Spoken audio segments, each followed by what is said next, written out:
Bang itu pulau kan Sulawesi.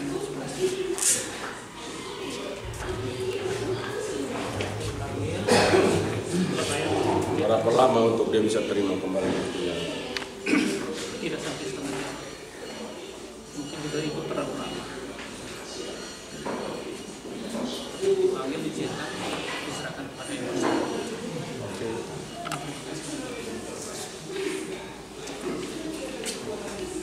Sudah berapa lama di sini? Oh, baru berapa?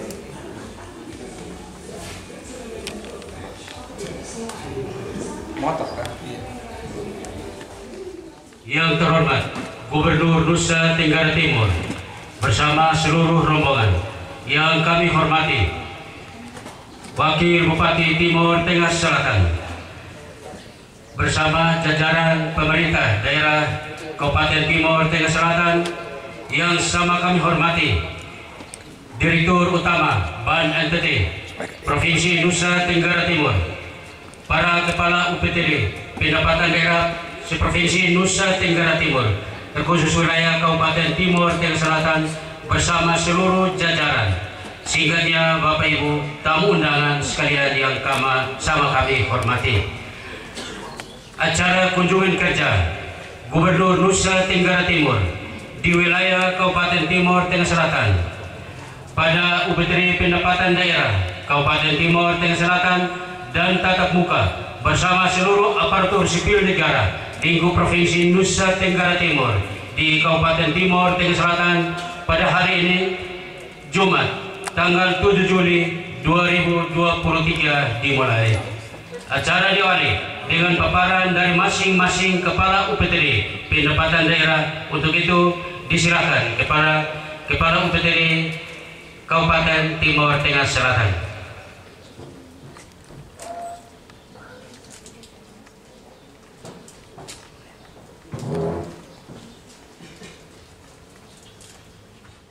Bapak Gubernur Nusa Tenggara Timur, Bapak Wakil Bupati dan rombongan, izinkanlah kami melaporkan kinerja Samsat sebagai berikut. Pertama, rujukan berdasarkan pasal 1 ayat 12 Undang-Undang 28 tahun 2009 tentang pajak daerah dan retribusi daerah. Kemudian diperkuat dengan Perda nomor 1 tahun 2020 tentang pajak daerah, menyebutkan secara tegas Samsat bertugas melakukan pungutan pajak atas penguasaan kendaraan bermotor. Berdasarkan ketegasan itu, maka tugas Samsat secara umum sebagai berikut: melakukan koordinasi pemungutan mulai dari pendataan, penetapan, hingga melaporkan seluruhnya kepada Kepala Badan.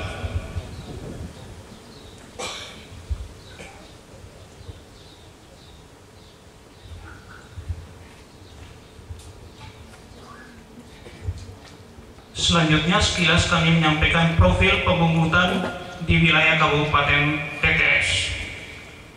Pertama, Kabupaten TTS merupakan wilayah terluas ketiga di NTT setelah Kabupaten Sumba Timur dan Kabupaten Kupang, dengan luas wilayah 3.955 km menurut statistik tahun 2022. Sedangkan wilayah pelayanan Samsat di seluruh TTS meliputi 32 kecamatan dengan 12 kelurahan dan 266 desa. Dari 32 kecamatan tersebut terdapat 5 kecamatan yang memiliki jarak tempuh atau pergi ke beberapa desa mencapai 71 km lebih hingga 121 km lebih. Karena itu kami untuk menempuh jarak tersebut jam 6 atau setengah 5 kami sudah berangkat menuju daerah tersebut.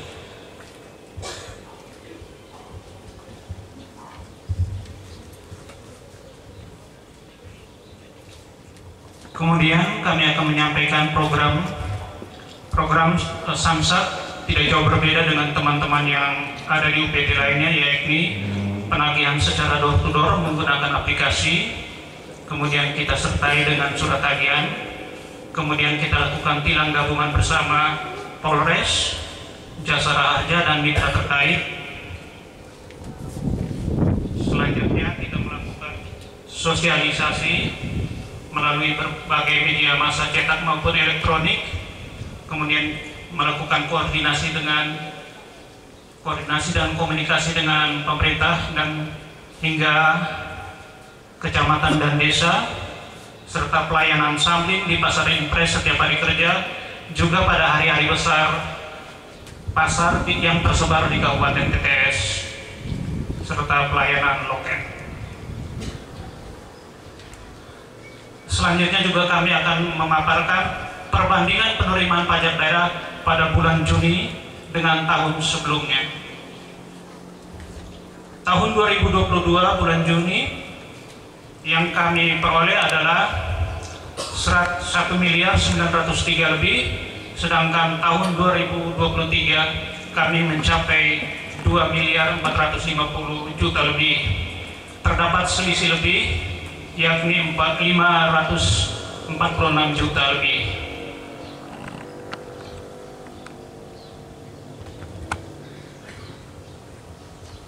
Selanjutnya realisasi pajak secara keseluruhan hingga Juni 2023. Target yang diberikan oleh provinsi kepada Samsat TTS sebesar 44.167.273.96 rupiah. Realisasi sampai dengan saat ini 13.553 lebih atau 30% dari target yang dibebankan kepada kami. Selanjutnya ada juga sumbangan dari pihak ketiga atas pendaftaran kendaraan bermotor baru dari 9 dealer yang berada di Kabupaten TTS. Roda 2 mencapai 49 juta, roda 4 mencapai 15 juta, jadi total 64 juta.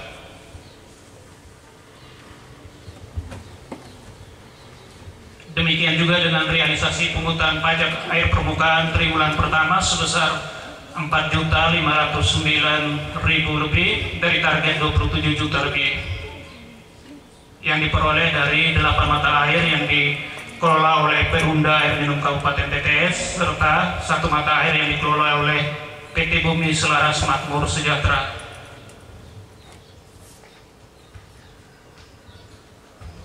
Berikutnya adalah permasalahan dan hambatan. Memang kami temukan pada saat door to door sampai dengan saat ini kesadaran masyarakat terhadap membayar pajak belum merata. Kemudian kami juga akui bahwa kami juga masih kurang dalam berinovasi meningkatkan kesadaran masyarakat tersebut.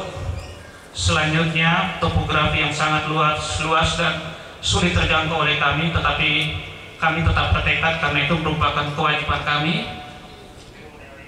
Kemudian mengingat kami juga menggunakan aplikasi, namun di beberapa desa belum ada internet atau titik koordinasi yang menyulitkan petugas dalam melaksanakan door to door. Yang paling mengejutkan kami adalah wabah rabies. Beruntung sampai dengan saat ini belum ada satupun yang mengalami masalah.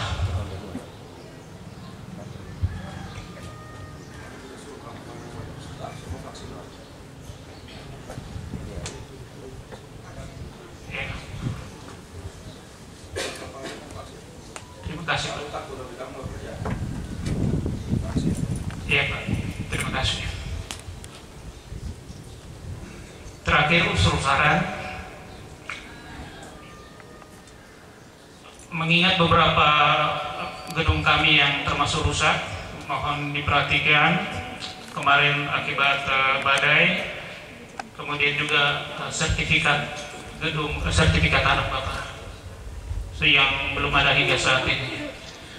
Demikian beberapa hal yang dapat kami laporkan. Selanjutnya kami mohon dengan hormat petunjuk dan arahan Bapak Gubernur untuk atas apa yang telah kami kerjakan. Sekian dan terima kasih.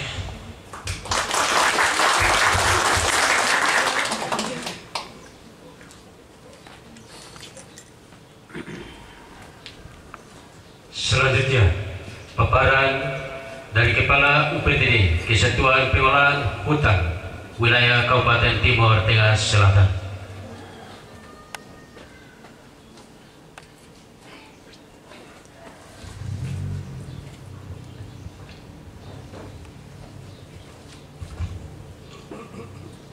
Bapak Gubernur Nusa Tenggara Timur beserta rombongan yang kami hormati, Bapak Wakil Bupati Kabupaten Timur Tengah Selatan dan staf atau perangkat yang hadir yang kami hormati. Perkenankanlah kami dari UPT KPH Wilayah Kabupaten Timur Tengah Selatan untuk menyampaikan laporan pelaksanaan tugas pekerjaan kami di tahun 2023. Yang pertama, bahwa potensi kawasan hutan kami ada 137.000 hektar lebih yang tersebar di 26 kecamatan di Kabupaten Timur Tengah Selatan.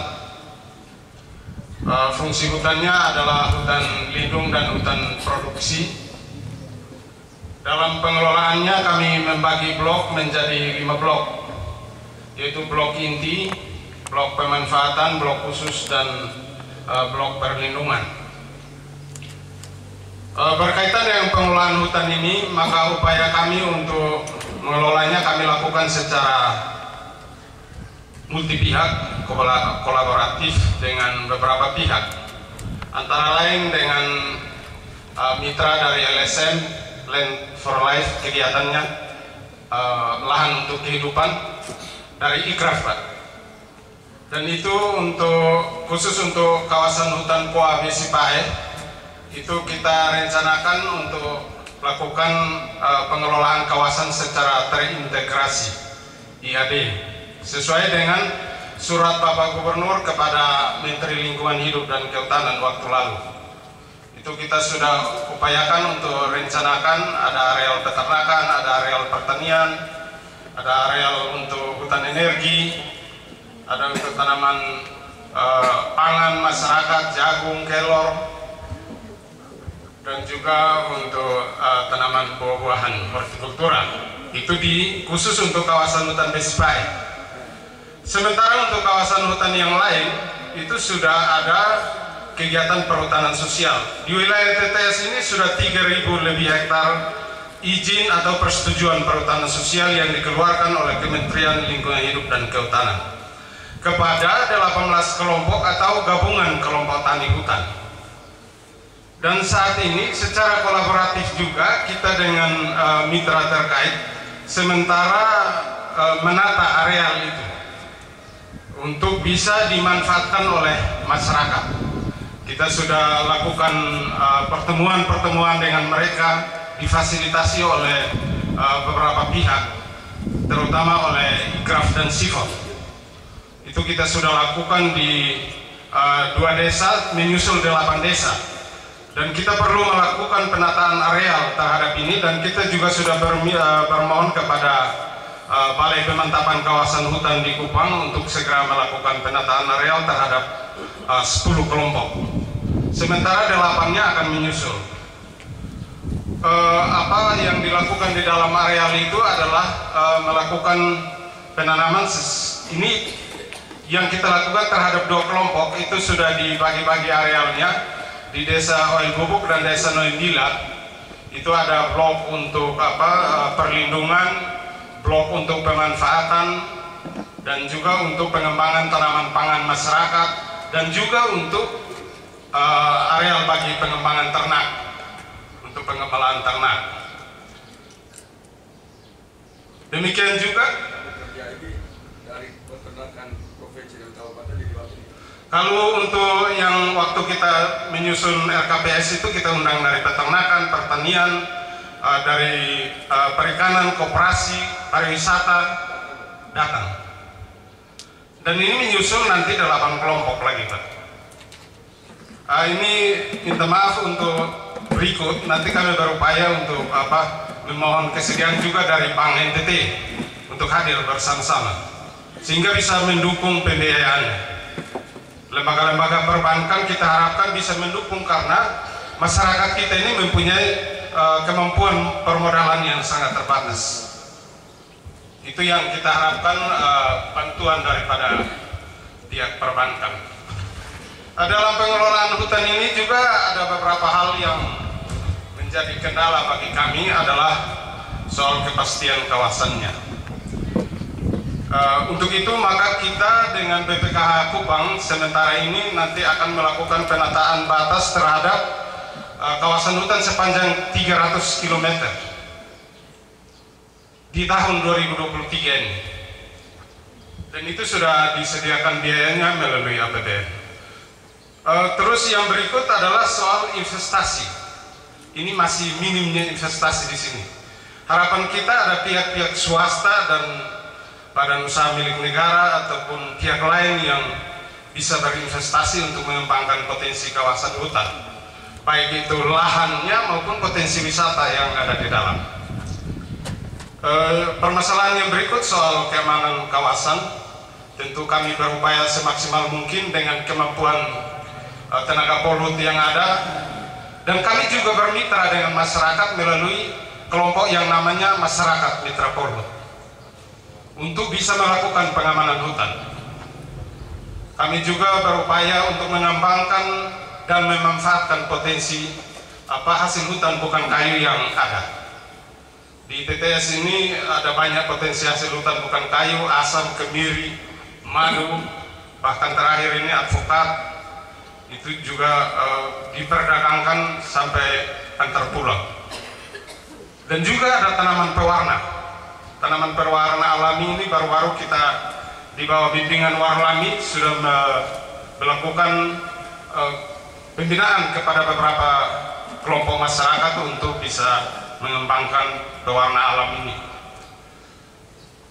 Inilah beberapa hal yang kami dapat laporkan, dan kami mohon selanjutnya arahan dan petunjuk dari Bapak Gubernur berkaitan dengan upaya kita untuk memanfaatkan potensi kawasan hutan untuk peningkatan kesejahteraan masyarakat. Demikian, terima kasih.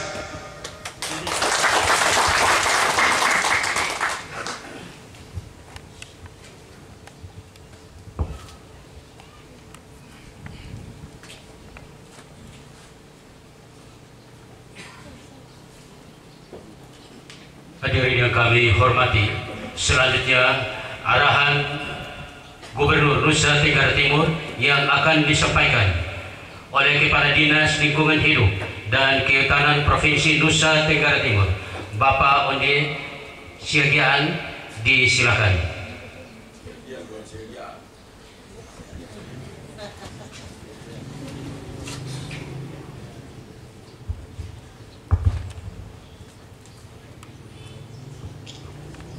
Baik yang kami hormati Bapak Gubernur, Bapak Wakil Bupati. Siap.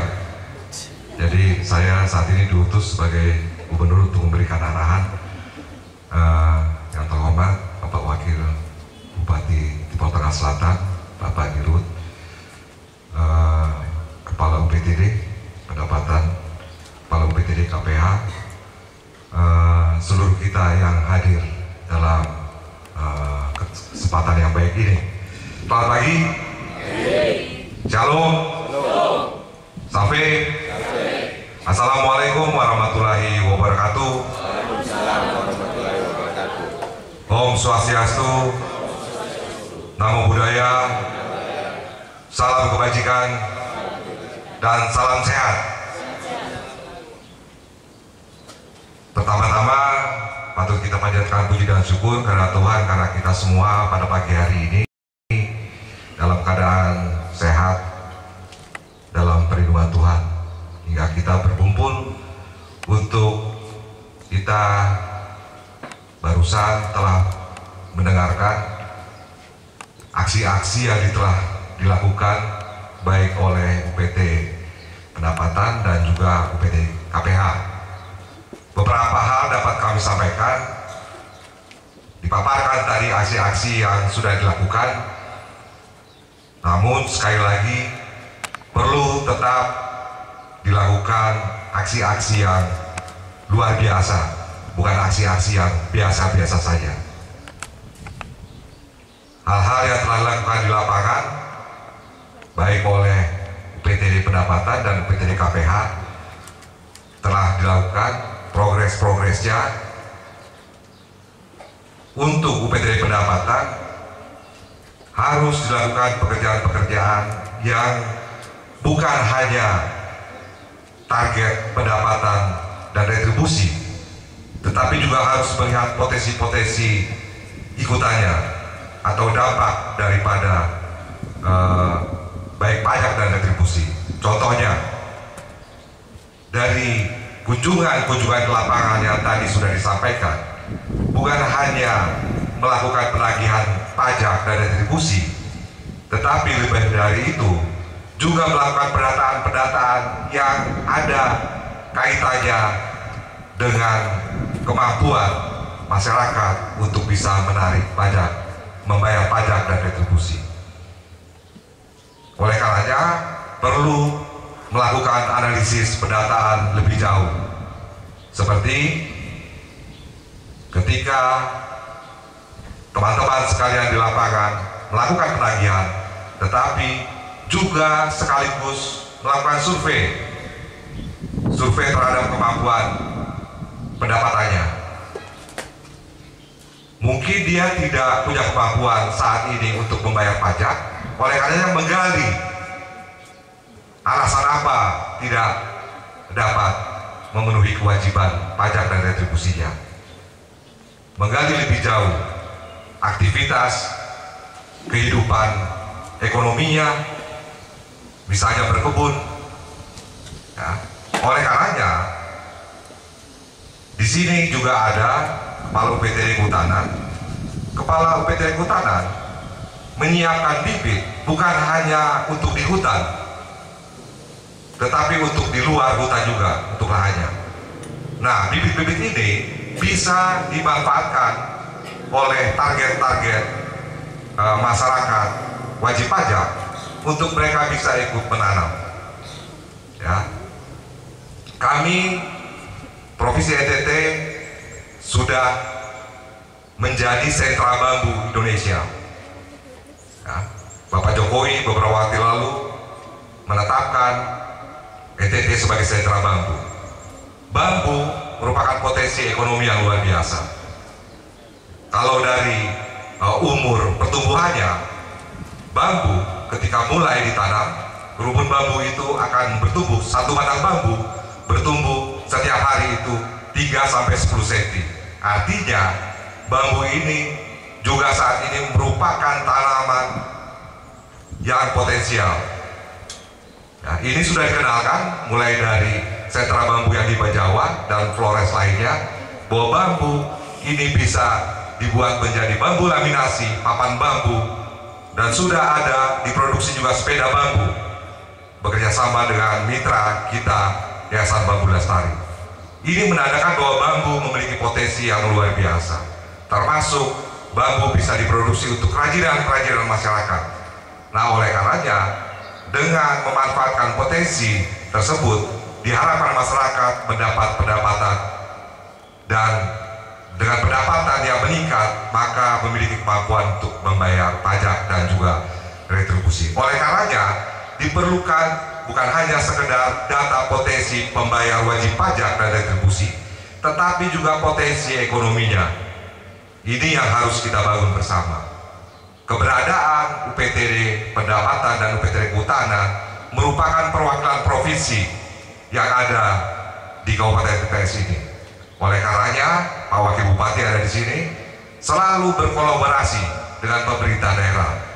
Tadi sudah dikatakan oleh masing-masing kepala UPTD bahwa ada kemitraan dengan pemerintah kabupaten, kecamatan, dan desa kelurahan.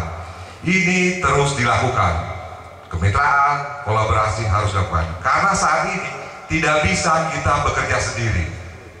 Kita perlu pihak-pihak lain. Kita perlu mitra-mitra yang lain untuk bisa kita membangun daerah ini bersama-sama. Nah, oleh karena itu, keberadaan PTD yang ada di TTS ini menjadi perwakilan dari Provinsi Nusa Tenggara Timur.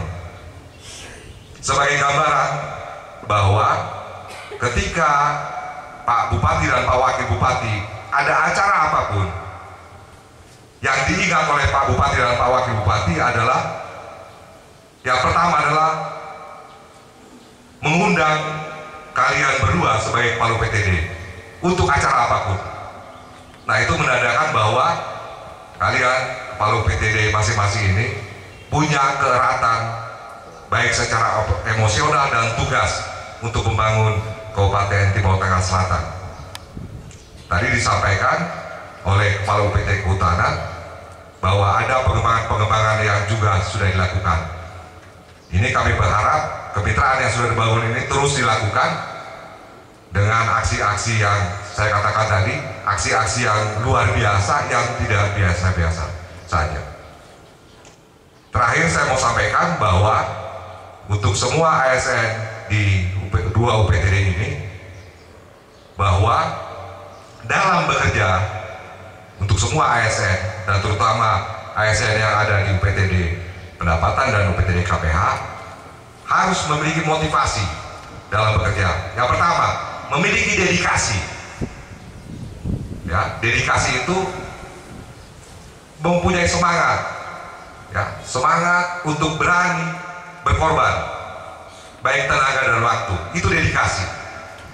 Yang kedua adalah harus memiliki aksi-aksi yang kreatif, aksi-aksi yang inovatif. Tadi sudah disampaikan oleh dua kepala UPTD bahwa aksi-aksi yang sudah dilakukan, tapi tidak berhenti, terus dilakukan aksi-aksi yang kreatif dan inovasi.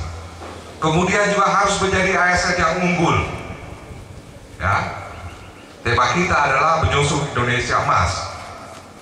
Untuk mencapai Indonesia Emas, maka ASN harus dan wajib menjadi ASN yang unggul. Kemudian yang terakhir adalah ASN yang memiliki norma. Oleh karenanya jagalah moralitas. Kemudian harus memiliki etika, disiplin. Ya. Nah, 4 motivasi kerja itu merupakan pesan dari saya untuk ini betul-betul dilaksanakan. ASN yang memiliki dedikasi, ASN yang memiliki aksi, ASN yang unggul, dan ASN yang memiliki norma. Oleh karenanya, tetap semangat dan memberikan pekerjaan-pekerjaan yang luar biasa dalam tugas dan kerja kalian semua. Sekian dan terima kasih. Tuhan memberkati kita. Shalom. Salve. Assalamualaikum warahmatullahi wabarakatuh. Om Santi Santi Santi Om. Namo Buddhaya. Salam kebajikan dan salam sehat untuk kita semua. Terima kasih.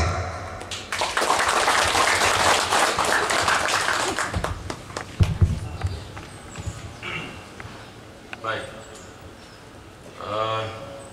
gini,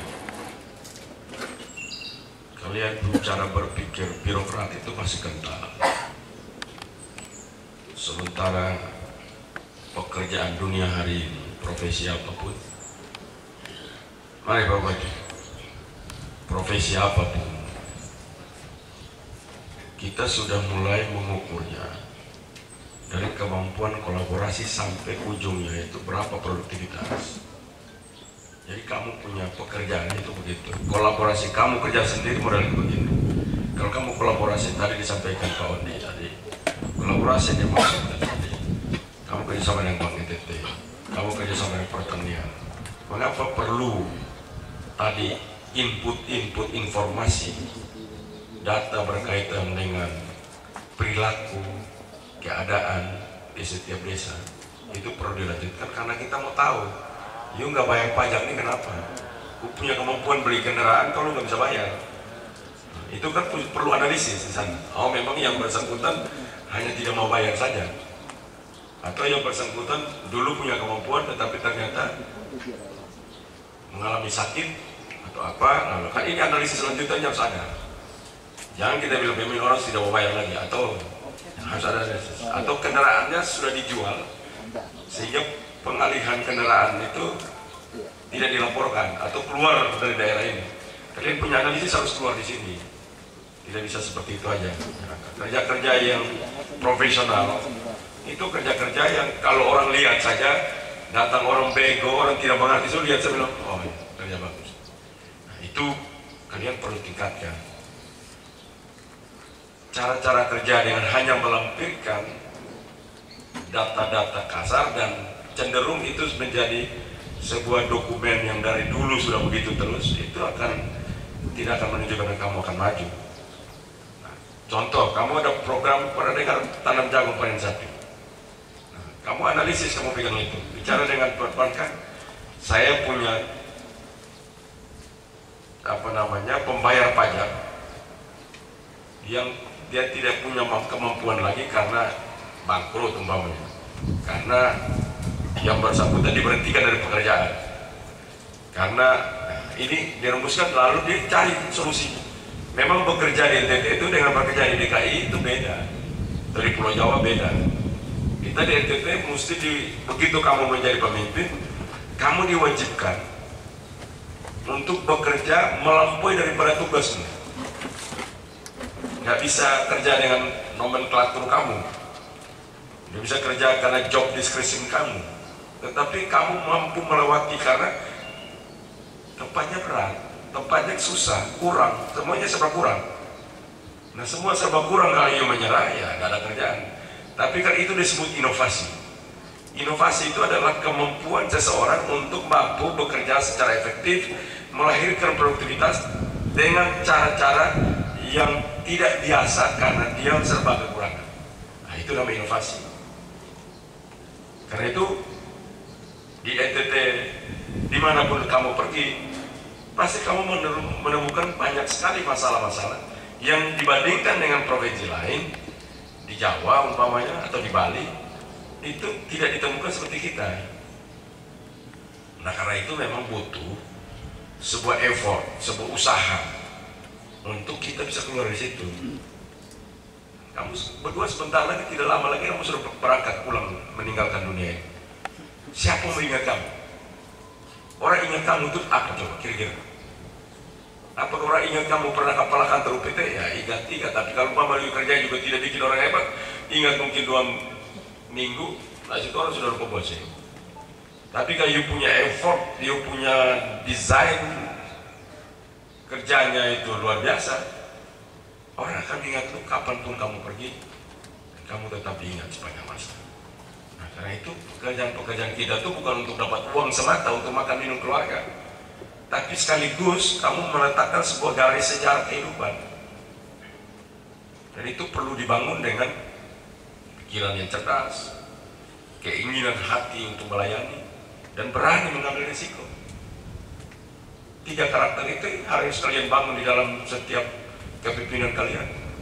Kali itu tidak ada dalam kepemimpinan kalian, apalagi TTS begini dingin, mau bangun tidur juga susah, enak. Jadi akhirnya kamu punya effort terbatas. Perlu ada langkah-langkah ya, bukan cuma di TTS, di tempat lain juga saya lihat sama. Ada beberapa. Sekarang saya lihat udah mulai ada inovasi-inovasi. Kamu kerjasama dengan peternakan, kerjasama dengan pertanian, perikanan, kamu bangun hubungan. Seperti tadi 3.000 hektar dari KPH kamu lepasin. Sudah dilepasin kepada masyarakat belum? Mereka sudah pegang sertifikatnya belum? Sudah itu artinya bahwa yang bersangkutan udah bisa kamu rencanakan. Nah, dari 3.000 itu kamu rumuskan kolaborasi dengan siapa aja, berapa uang yang mereka dapat. Karena ujungnya kan lu mesti lihat pada productivity, produk maupun uang. Kita mesti sampai di situ. Kalau hanya kamu bilang sudah kasih, habis itu orang mau hidup mau mati terserah. Dan itu bukan desain kita, bukan kasih mereka untuk memiliki tanah saja. Dan mereka dengan tanah itu mereka bisa didampingi untuk diolah sehingga mereka produktivitas mereka bisa naik. Ini cara berpikir kita begitu. Cara berpikir kita. Jadi kalau 3.000 hektar, dari 3.000 hektar itu dia bisa manfaatkan semua kan? Tidak bisa tidak kan? karena dia pegang sertifikat izin pemanfaatan.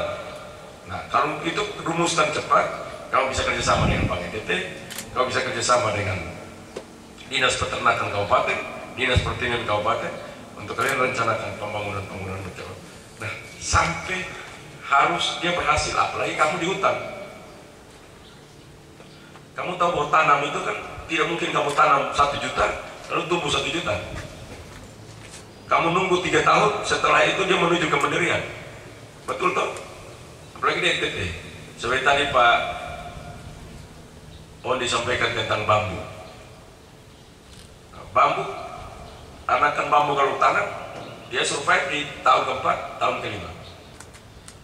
Dengan topografi kita, geografis kita seperti ini, maka dia butuh waktu seperti itu.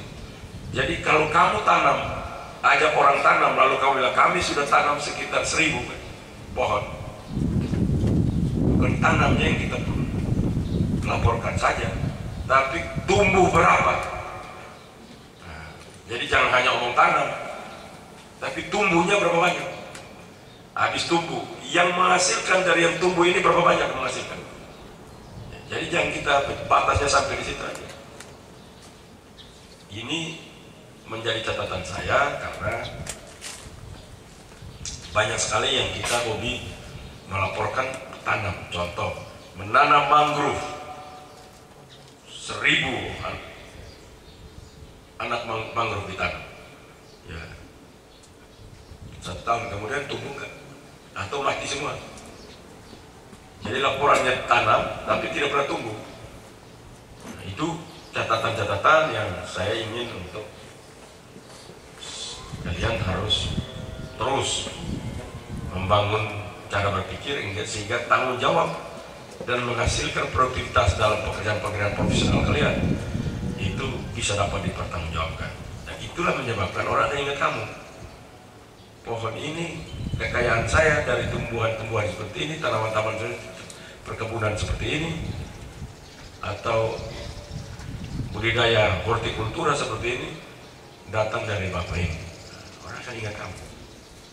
Nah, begitu juga dulu saya tidak bisa bayar pajak, sekarang saya bisa bayar pajak. Kamu bikin dalam sebuah testimoni buat mendorong orang lain, memotivasikan orang lain untuk ikut berperan seperti itu.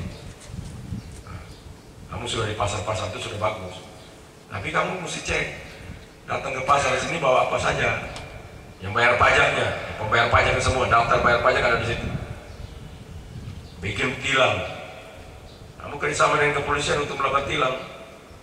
Nah, lihat di sini tidak ada tuh tilang-tilang kamu punya upaya. Kamu pernah kerjasama dengan kepolisian tilang tidak? Ya pernah, kenapa kamu tidak tuangkan di situ? Bikin upaya 1 tilang supaya kita bisa tahu siapa aja. 2, tilang lu mesti jaga, jangan terlalu bunyi. Kalau bunyi nanti orang semua tahu semua mau tilang, orang tidak mau lewat situ lagi. Jadi ini kan cuma macam-macam. Lalu dapat dia tidak tahu, kita bisa tahu. Oh sekarang begini. Nah ini mendesain pajak itu tidak gampang karena orang tidak mau bayar pajak. Kesadaran manusia di dunia ini kan Indonesia apalagi terus didorong sampai dia mengerti tentang bayar pajak. Karena bayar pajak itu menghilangkan dia punya pendapatan. Itu cara berpikirnya seperti itu. Jadi kalau kita tidak mendorong terus-menerus, orang tidak mau bayar pajak. Jangankan di NTT, di kota-kota besar aja orang pajak masih belum dibayar. Ada juga yang tipu pajak bahkan. Kemudian itu banyak masuk penjara hanya gara-gara pajaknya itu didesain dengan lain. Banyak sekali perkara masuk ke KPK atau Kejaksaan Agung. Nah ini tantangan-tantangan kita. Jadi kamu mulai mendesain umpama daerah-daerah yang orang tidak bisa menghindar. Jadi kamu kalau gelar 1 kali tilang itu, kamu bisa gelar di dalam beberapa kali tempat titik yang orang bisa tidak mutar, atau bisa lari sembunyi dulu di dalam hutan dulu baru kalian habis baru dia keluar lagi. Nah, ini strategi. Selanjutnya saya inginkan agar bicara tentang bisnis hutan. Kamu tidak mungkin hanya bicara bisnis kalau kamu dalam hutan. Karena itu lewat juga pada kadisnya, kalian mesti bikin sebuah desain untuk kamu kenal pengusaha-pengusaha. Contohnya hasil hutan bukan kayu, madu umpamanya. Kamu ngecek madu di Pulau Jawa yang orang bisa budidaya itu modelnya macam apa. Kita bisa bekerja sama dengan anak-anak muda, lalu bisa pinjam uang ke bank untuk mereka bisa dibiayai. Karena sekarang dengan Bank ETT dengan pinjam tanpa anggunan 5 juta sampai 50 juta itu, kamu udah pernah tahu belum pinjaman mereka? Nah, kamu bisa kerjasama kan, belajar budidaya madu untuk kita bisa buat di sini. Mengapa? Budidaya madu yang dilakukan di Pulau Jawa belum tentu sama dengan madu di kita, tapi cara buatnya pasti kita harus belajar. Tapi jenis makanan daripada tawon dan lebahnya kan berbeda, pasti berbeda, rasanya pun berbeda. Nah, itu yang ingin kita dorong ke sana terus. Kamu harus mampu untuk mendesain dengan kelompok-kelompok besar. Pak Ondi nanti untuk madu kamu mau berapa banyak saja kamu produksi, orang beli. Karena madu itu tidak pernah bisa rusak. Madu adalah salah satu hasil hutan, itu yang sangat luar biasa. Madu tidak bisa difermentasi. Madu itu kalau bakteri tidak bisa makan dia. Kalau fermentasi kan harus pakai bakteri. Madu tidak bisa dimakan oleh bakteri. Itu makanya kenapa madu tidak bisa bau. Kamu lihat aja pohon manapun, buah manapun, kalau kamu buka dia, tempatkan dia dan dia tidak bau, nama buah itu adalah buah yang tidak bisa difermentasi, buah yang tidak bisa dimakan oleh bakteri. Kalau bau itu dia bakteri yang makan. Itu tandanya seperti itu.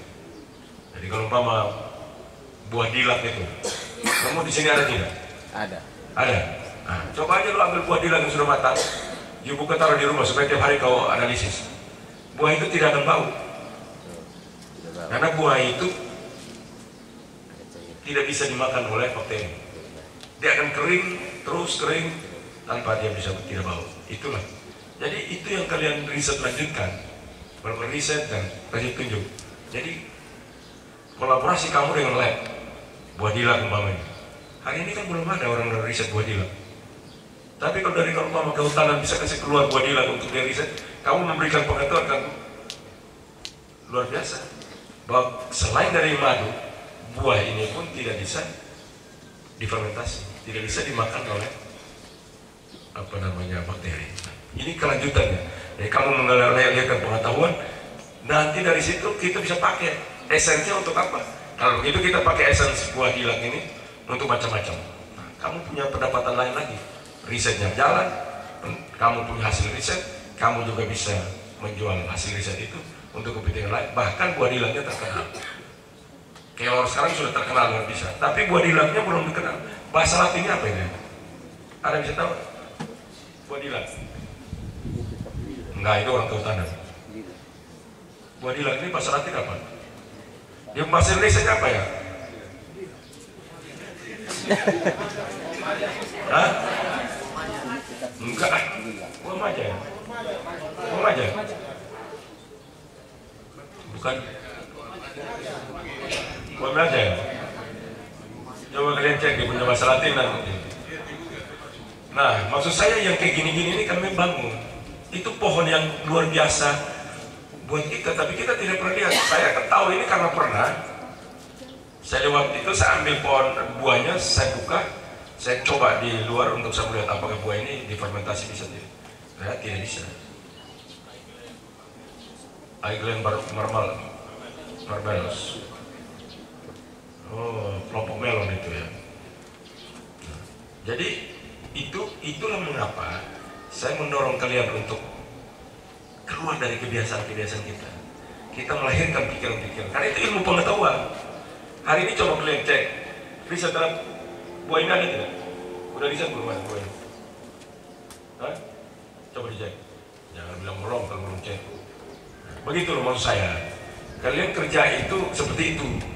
Sehingga kalau belum ada kan kamu dari ITTS melahirkan atau dari ITT melahirkan sebuah ilmu pengetahuan, memberikan ilmu pengetahuan buat dunia. Pohon ini. Kedua, lontar. Belum? Sudah tuh? Sudah dicoba. Apa manfaatnya? antioksidan. Ya, tapi kan keberlanjutan dipakai untuk apa kan belum ada. Nah, lu tahu kenapa saya tahu ini? Kalian tahu kenapa saya tahu ini? Tahu sedikit. Karena Sophia itu esennya dari buah dilang. Nah, selain daripada itu esen buah dilang saya taruh di situ. Karena itu kalau minum Sophia itu selain apa kamu aman. Karena di situ ada antioksidan. Itu loh, kamu jadi buah dilang itu tidak bisa fermentasi, tapi kamu bisa tarik esennya. Nah, di antara kalian orang hutan itu pernah ada tarik esen buah dilang belum? Nah itulah, itu kan penghasilan lagi. Contohnya seperti itu, kamu bisa jual esen buah dilang itu kepada orang-orang yang melakukan distilasi alkohol. Bahwa ini kamu campur di sini minuman alkohol kamu punya dampak yang sangat baik. Karena antioksidannya tinggi.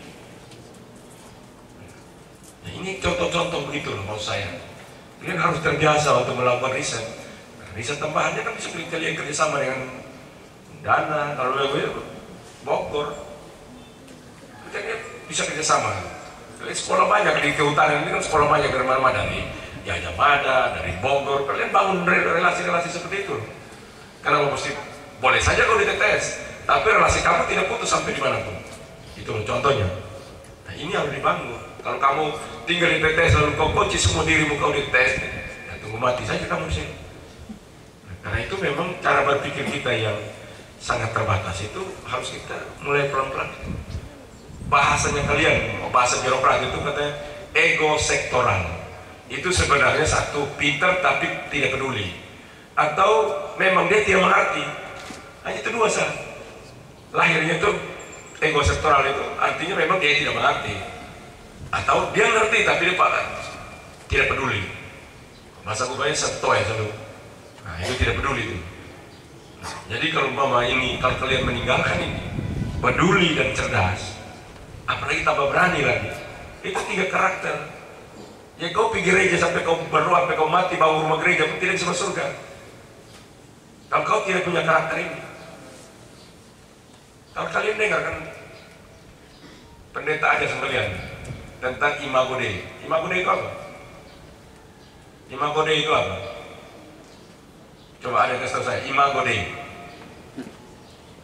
gambaran Allah dalam diri manusia, betul kan? Betul? Citra Allah dalam diri manusia. Apa itu citra Allah dalam diri manusia? Kalau orang bilang, kalau orang gereja itu orang tanya, citra Allah dalam diri manusia itu apa? Coba jelaskan. Saya tidak tahu, semua mati mau pergi sudah, tapi saya tahu juga citra Allah dalam diri saya ini apa. Bisa kalian orang-orang yang tuang gereja dulu. Dan tiap hari minggu ini, 2 hari lagi kamu pergi gereja dong. Coba angkat tangan, mau pergi gereja angkat tangan, coba sama lihat. Coba angkat tangan, mau pergi gereja. Nah, kamu tidak di sini. Angkat tangan dulu, angkat tangan. Yang pergi gereja semua angkat tangan. Yang pergi gereja semua angkat tangan. Yang di gereja semua mati tapi tidak tahu citra Allah dalam diri manusia. Coba buktikan. Saya mempunyai citra Allah. Apa? Kira-kira apa? Mengasihi sesama. Hah? Mengasihi sesama. Mengasihi. Orang omong tambah di pembarang, tambah di terus satu. Jadi kalau orang saya segambar, serupa dan segambar dengan Allah. Apa serupa? Kau muka kan? Kau kaki serupa kan? Serupa dan segambar dengan Allah adalah pengetahuan kamu. Orang berpengetahuan itu seperti Allah. Karena Allah itu berpengetahuan. Jadi kalau kamu berpengetahuan, maka gambaran Allah dalam diri kamu. Gambarnya sepotong juga tidak apa-apa, tapi ada dalam diri kamu. Tapi kalau kamu bodoh, mana bilang kamu bilang saya gambaran Allah. Nggak langsung bodoh kayak lu begini. Ya toh? 1, pengetahuan. 2, kepedulian. Allah itu peduli, mengasihi. Tadi kamu bilang. Jelaskan baik-baik. Peduli. Karena itu dia mengasihi. Dan mengasihinya itu bukan untuk kepentingan, tapi kepentingan untuk membangun orang lain. Kau bentuk mengasihi kalau kau membangun orang lain. Bukan kau mengasihi, kau orang bilang, kasihan dia. Dia orang mengasihi. Dilihat orang dia kasihan. Kasihan deh lu. Itu bukan mengasihi. Mengasihi artinya membangun orang lain sama seperti dirimu. Jadi kualitasmu, kamu bangun orang lain sekualitas kamu. Itu artinya kamu mengasihi. Bukan kamu datang lihat orang susah kasih dia uang sedikit, itu orang mengasihi. Tidak bisa. Mengasihi adalah membangun orang lain sekelas kamu. Artinya kamu mengasihi. Ya berapa yang kamu bangun orang seperti kelas kamu? Pala UPT 22 membangun orang cara berpikir orang yang di sekitar kamu sekelas kamu. Jadi kamu sedang mengasihi. Dia punya uang sekelas kamu. Dia punya otak sekelas kamu. Dia punya peduli juga sekelas kamu. Nah, yang ketiga berani ambil risiko. Uang pribadi kas keluar untuk kepentingan bangun orang. Dia bilang, hai bapak, aku pesan makan lagi. Itu cerita keberanian. Tuhan lu pemberani. Tuhan penakut kau berani. Nah, makanya kalau penakut baru bilang saya ini gambaran Allah. Penakut begini, bisi payah orang berdatang saya kali selari buang setiap orang. Hanya orang begitu saya urus 12 tahun sejak jadi. Itu manusia-manusia ada gambaran Allah atau tidak? Kita tidak membenci teman-teman saudara kita di bisi payah. Kita menata agar semua terjaga dengan baik, alam terjaga, lestari dengan baik, pertumbuhan ekonomi, masyarakat terdata dengan baik, disiplin dan ketertiban terjadi di sana. Itu tujuan pemerintah. Kalau orang berbeda, ya lu jangan lari. Mati kalau kena potong di situ batik, pulang kembali ke Tuhan karena apa kalau untuk kosong menangis. Surga baik atau tidak? Surga baik atau tidak? Surga di dunia mana lebih baik? Surga. Kenapa kalau mati lu bilang kasihan? Nah ya kasihan ini mati pi menangis. Nah itu makanya saya bilang kalian bilang surga baik, tapi mau pergi hari ini atau tidak? Nah tidak mau juga. Jadi sebenarnya kamu lihat, sebenarnya kalian tidak mau masuk surga hanya karena mati sajalah kalian pilih surga. Kalau hidup terus kalian juga tidak mau masuk surga kan? Jadi ini kadang-kadang kalian itu nabrak akal sehat kiri kanan. Mau di surga, tapi kalau mati kasihan ini semua mati. Kasihan dia mati. Kasihan karena ada orang mau di surga kok kasihan.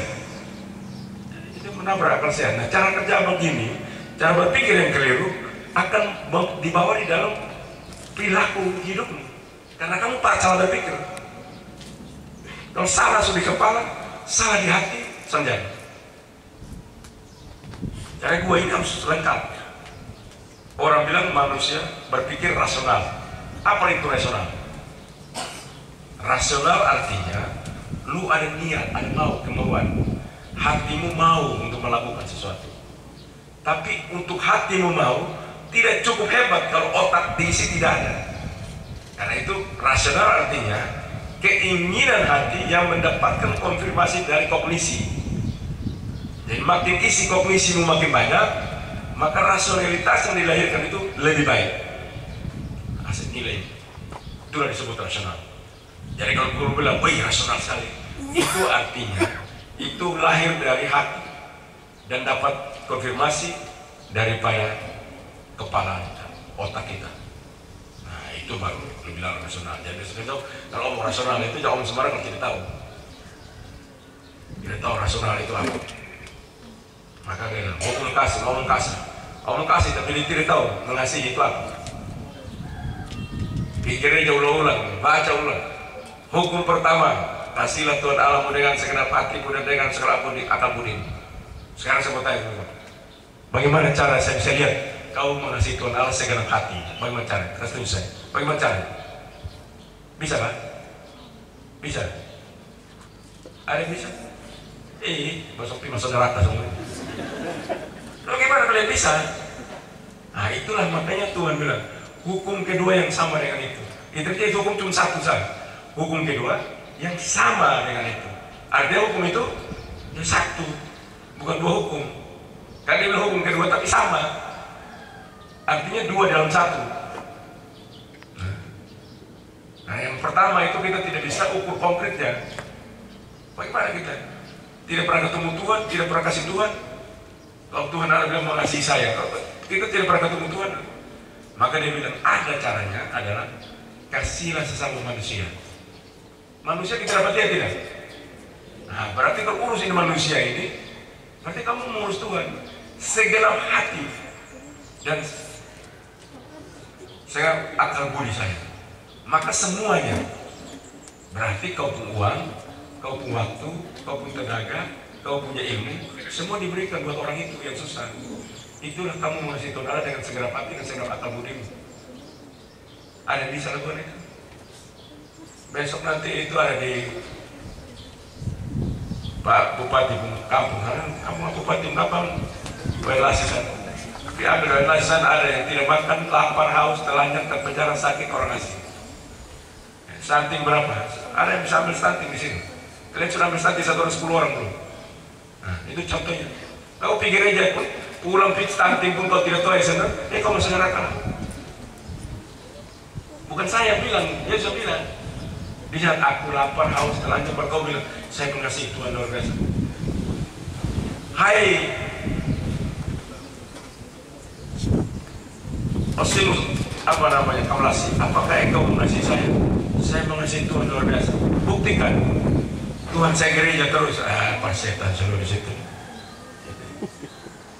Jadi itulah mengapa cara berpikir begitu larinya pada pekerjaan kita sehari-hari. Karena ukuran keimanan kita, ukuran hubungan kita dengan Allah kita, dan ukuran hubungan kita dengan manusia. Jadi lu jangan setuju di orang lalu pergi gereja berdoa baca Alkitab terus. Ukuran lu bisa orang anggap lo input yang kau dapat itu, kualitas input itu tergambar daripada kualitas pelayanan kepada manusia. Di mana manusia itu? Yang paling utama adalah lapar, haus, telanjang, terpenjara, sakit, orang asing.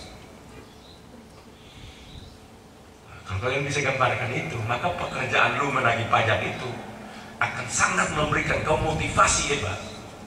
Karena kamu mengerjakan ini mati-matian, bukan karena kamu digaji, tapi inilah profesi yang saya geluti untuk menuju ke surga.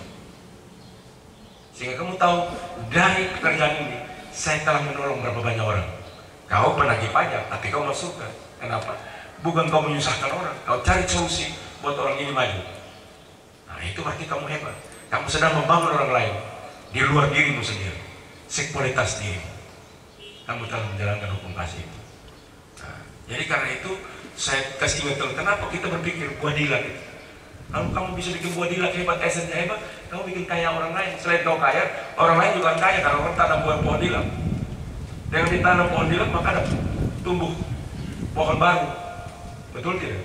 Itu sebuah sirkulasi kehidupan. Dan makin banyak ditanam, makin diselamatkan kita. Karena kita punya banyak sekali, selain madu, buah dilat, berbagai pohon yang kalian harus buat teruskan. Itu contohnya. Karena itu sekali lagi terima kasih. Dan kalian harus semangat. Saya tidak terlalu lama lagi tidak bersama kalian. Saya akan meninggalkan kalian. Tapi kalau cara kerja tetap seperti itu, tidak bisa. Tapi kalau kalian berubah setelah mendengar cerita-cerita seperti ini, kalian boleh merubah cara berpikir kalian. Kalian merubah cara bertuhan kalian. Maka saya yakin ini akan maju luar biasa. TTS ini kalian bikin hobi betul kalau umpama kebangunan rohani. Hobi sekali. Apalagi bicara tentang ajaib-ajaib. Keajaiban itu adalah orang bodoh yang melihat orang pintar bikin sesuatu. Nah itulah ajaib. Jadi ajaib, artinya lu bodoh, kasih orang pintar, kasih bisa buat lu bodoh. Itulah ajaib. Tapi kalau pintar tidak, bisa. Makin lama makin itu. Jadi kita ini uji orang sampai lebih pintar. Bukan masa lebih bodoh, sampai lebih pintar. Umpama orang bilang, zaman dulu Tuhan Allah bikin air berubah jadi anggur. Ya memang kalau untuk bikin anggur itu mesti pakai air. Kalau saudara air, anggur bisa jadi minuman, alkohol. Mana ada. Orang destilasi itu perlu air. Jadi ilmu begitu. Cuman karena yang Tuhan yang minta ya, dia kirim di pasukan destilasi terbaik di surga sana datang, ya cepat. Kalau ke depan kita punya teologi yang hebat, kita juga destilasi dulu. Nah, sekarang destilasi tidak lama kan? Mesin yang hebat, cepat, dengan segala macam, tekanan segala macam, langsung kita minum. Itu kan luar biasa. Tuhan dulu kirim mana buat orang Israel, betul kan? Sekarang Rusia bisa turun mana di mana-mana. Tembak naik di atas, mana jatuh turun. Kalau kita lihat roti jatuh turun dari mana-mana. Dunia udah begitu maju. Jadi apa itu Tuhan? Tuhan itu pengetahuan. Jadi kalau bodoh tidak bisa masuk. Itu tidak bisa, orang bodoh tidak masuk surga. Saya ulang-ulang ke 9 bulan, kalian marah saya. Orang bodoh tidak masuk surga, karena bukan saya ngomong, Yesus ngomong. Betul tidak Yesus ngomong? Di mana coba Yesus ngomong bilang? Usah gereja-gereja saja. Ya, itu secara jelas. Tapi yang lebih, dia bilang surga itu seperti seseorang yang pergi ke ladang. Di ladang, di tempat lain, dan menemukan harta karun. Harta karun itu apa? Kepala, dua kamu. Harta karun apa? Harta karun. Dengan tahu. Nah, kamu harta karun.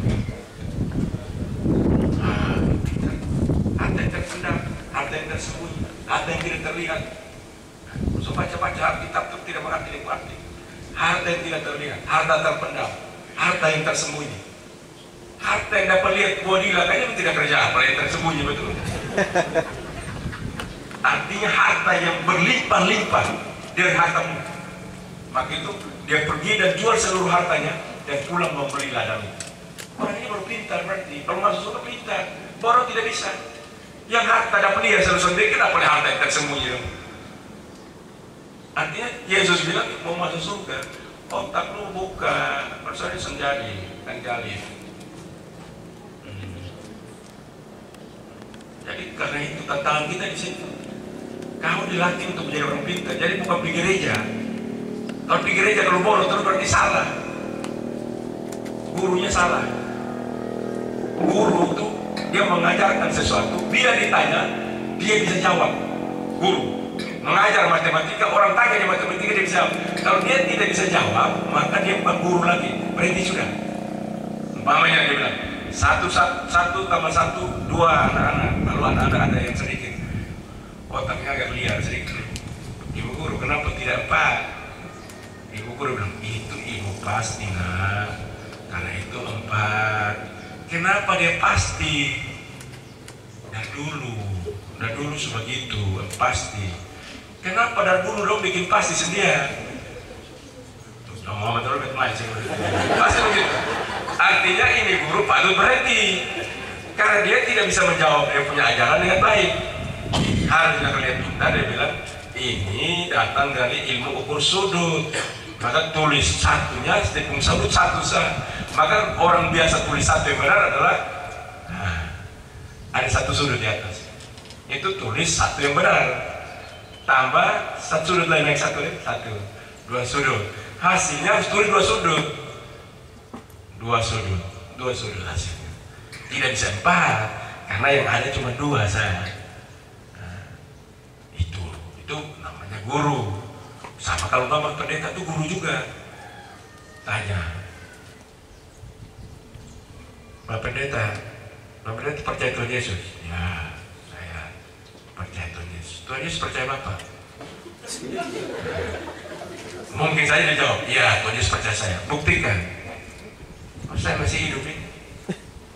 Dia bilang, Bapak ingat ada ilalang dan gandum. Dua-dua tubuh subur sama-sama. Tapi ilalang pergi di api, gandum pergi di lumpur. Bapak yang mana ini? Nah, umpama dia bilang, saya gandum. Gandum ini karena dia hidup. Nah, nanti ini mata putar kiri kanan sudah jelas kita semua. Nah, inilah tantangan kita. Hari ini bukan kita belajar bagaimana tentang seluruh pekerjaan kita pertanggungjawabkan pada saat nanti kita mati. Sebagai UPT, baik pendapatan, UPT, KPH, semua kita tanggung jawabkan pada saat kita mati. Tapi dengan kita bekerja dengan baik dan paham, relasi mulai dari yang tidak ada itu sampai yang kita bikin hari ini, maka proses itu akan membuat kita menghasilkan sebuah kualitas hidup yang baik. Karena itu terima kasih semua. Saya tidak ajar kalian terlalu banyak lagi, waktu saya tidak ada.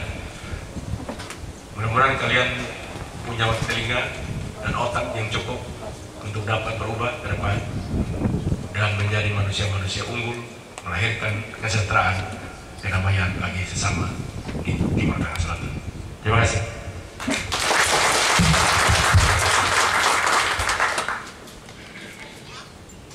Bapak Ibu yang kami hormati, demikian acara tatap muka bersama Gubernur Nusa Tenggara Timur di UPTD Pendapatan Daerah Timur Tengah Selatan pada pagi hari ini. Dan dapat ini kami sampaikan terima kasih, dan kepada Bapak Ibu disilakan untuk menikmati hidangan lokal yang telah disediakan.